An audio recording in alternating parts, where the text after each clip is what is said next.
This is Fut-Afrique channel, and I am Christophe Bongo. Once again, today I have been joined by another friend of mine, a young man. His birthday was recently celebrated. Mpoza is known in Twitter world as Mpoza, but he is Mpo. Mpo, happy birthday, belated birthday. Thank you very much. Yeah, you know, many people, they hear his voice, but they never seen him. But here is the man, Mpo, and it is great to see you. And nice to see at least somebody who's not Lufuno in the studio or wearing a Kaizer Chief jersey. He is wearing a Sundown jersey. Unfortunately for you, Masandawana is not here to represent Masandawana. He is here to represent South African football. So I'm glad that you are here.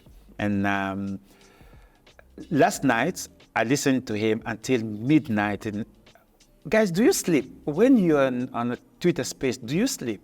A fewer hours than most people, but I guess we just like to talk and love sports that much that it becomes a topic.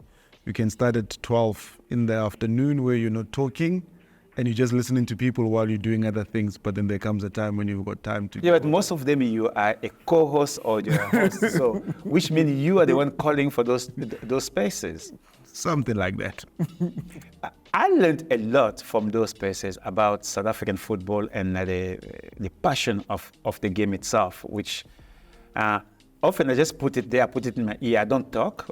As you see, I don't talk. I'm not a speaker. I'm just a guest. So it is quite great if you can listen.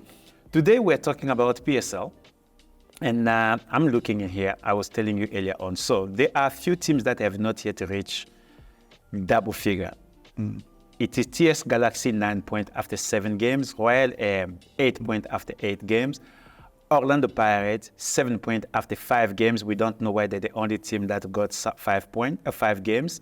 Stellenbosch 7 points after 8 games, Richards Bay 6 points after 8 games, and Cape Town Spurs 0 points after 7 games. In all these teams that are here, what is your worry about them? A couple of worries. If you look at the bottom, Cape Town Spurs is a worry. There's a couple of things that I believe that Cape Town Spurs did not do. You did well with the team that got you promoted, even though it was through the playoff. But you need to bolster the team and be able to refresh the team and be able to get new ideas and people who have been in the PSL and have the know-how of what it takes to win games. So there's a couple of guys like Morton and Clayton Daniels who are senior guys in the team, but most of the team, it's still a very young squad that has not been in the PSL, does not understand the dynamics of the PSL and how to be able to grind results. So do you agree with Shane McGregor, who said firing the coach won't change nothing if there is no investment? Look, what it will do, it may give you a bit of a spur for 2-3 games. But that's all it will do, because if you don't know something, you don't know what you don't know. Why they didn't invest? Look, that would be interesting. Or why they haven't invested? I think they should have. But when you look at where the history of the club, that's remember they were part of the partnership that formed Ajax Cape Town. So they're still in the facility they're running. So they believe in the youth structure coming up. But what you've got to do is that in that youth structure, you've got to have 4 to 5 players that understand what it's like to be able to. If you look at take what was the mother club in Ajax itself, there's always some senior players. You've got players like Blind, who's a very senior player, even though Ajax believe in development of players. You've got players that are coming up that you need to be nurtured. You know, too much youth is all exuberant and no experience. You need to have a core of the team that will keep the young players in, so that you're in PSL. While you're selling, you're in PSL, like Marisbeck did for a very, very long time. Yes. They were selling, but they were still in PSL. They fight relegation, but they're still in PSL. Yes. Being relegated is not very nice, even for young players, which it takes us to midweek games. So the first game, it is Kaizer Chiefs playing Cape Town City. Kaizer Chiefs, there is a talk of them turning the corner, and then suddenly there is. When you go to this game against Cape Town City, a team that is coming in a high from the derby, What are you looking at this? What are you looking in this game? Look, from Kaizer Chiefs where they are now, here are the important things that they've got. They've got Ox, who's now managed to settle. What do you mean by settling? You talked about it off air, about Ox playing and they're going to change the system. What is settling? So when he arrived, he was there for a day, probably had a captain's run. The day before training, the day before the game, you're not exactly going gung-ho on tactics. You're just finalizing finer details for the match. Yes, he came on and he made a difference because of the quality of player that he is. But he's a defensive midfielder by nature. All the defensive duties do not necessarily need to fall on Castillo. They don't need to fall on Yusuf. So which means Castillo will move a little bit in front of him? Yes. So Castillo will move in front of him, which now creates a problem for the opposition. Yes. The question is that then the number 8 position becomes a debate. Do you play Maklo? Do you play Mart? Do you play... so Tanzania... It is great in the team if you don't know what a team like Kaizer Chiefs will put the starting 11 because you can't predict them. Just so I say this, while from a supporter's perspective, we love to troll Kaizer Chiefs because they're not doing well. Mm-hmm. But for the football of the country, a team as big as Kaizer Chiefs, an institution as big as Kaizer Chiefs needs to do well. Yes, you may not win every single trophy, but you need to be competitive in those trophies.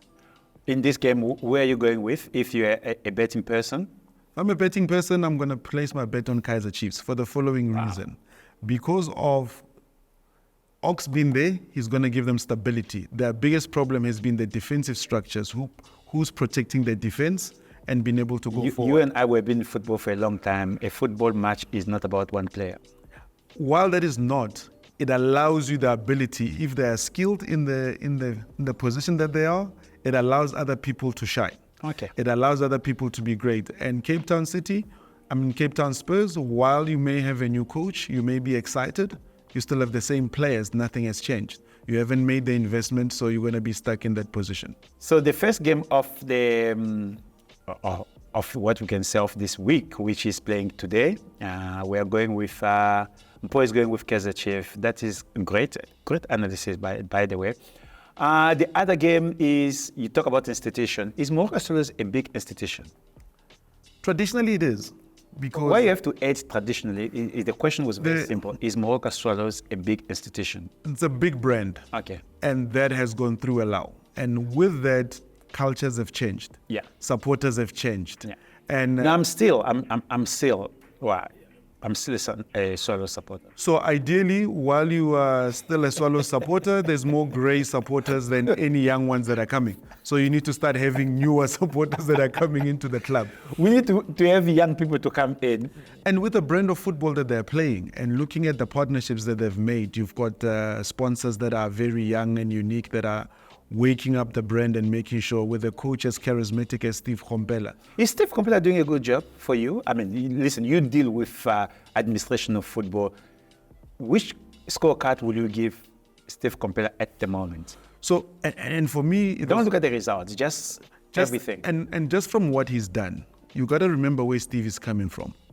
Steve came from the top of the crop. Yeah. He went to Swallows, where now you need to start enforcing a system, a ethos, a culture. And yes, the results may not have gone his way. And some of the decision when players get pushed into the net, then those results may have worked. Don't be a fan of it. Just keep being an analyst. I like you when you're an analyst. So you then go, you're starting to see a certain culture within Swallows. There's a certain playing style that they're starting to have. They are tough to beat, and they're going to be tougher as time goes because they're getting used to him. They're getting used to what he wants. And his support structure is the one that's able to help him. The likes of Musa Nyatama being there and his other assistants that are able to be there, the likes of Teller.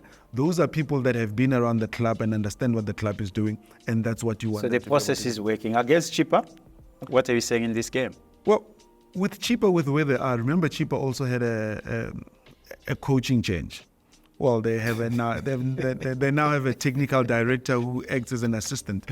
It always puzzles me. South Africa is always the one country that we like to be innovative in how we do things. Yeah, but if they hire a technical director, never worked. The technical director is just saying soon you will be the coach. It happened at Kaizer Chiefs, which is the biggest institution. Mulefi Ntseki was the technical director. He's now the coach. So You don't want to be, hopefully it's cheaper, it doesn't turn into that because Morgan is getting results.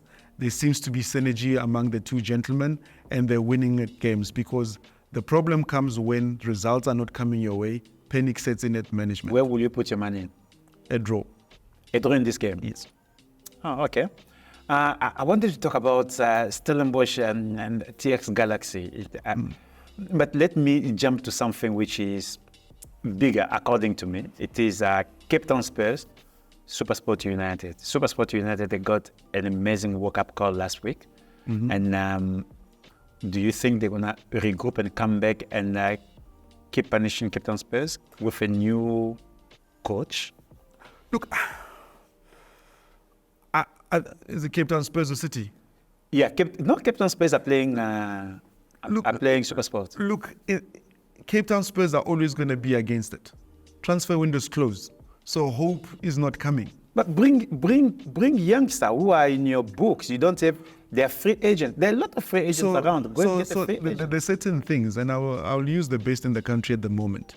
Sundowns had a young Mabena who's coming up, hasn't scored, has not understood what it's like. Peter Shalile, a seasoned campaigner, lays the ball off for him, he scores, the entire team celebrates with you. Yes. That's what's called you grooming this youngster.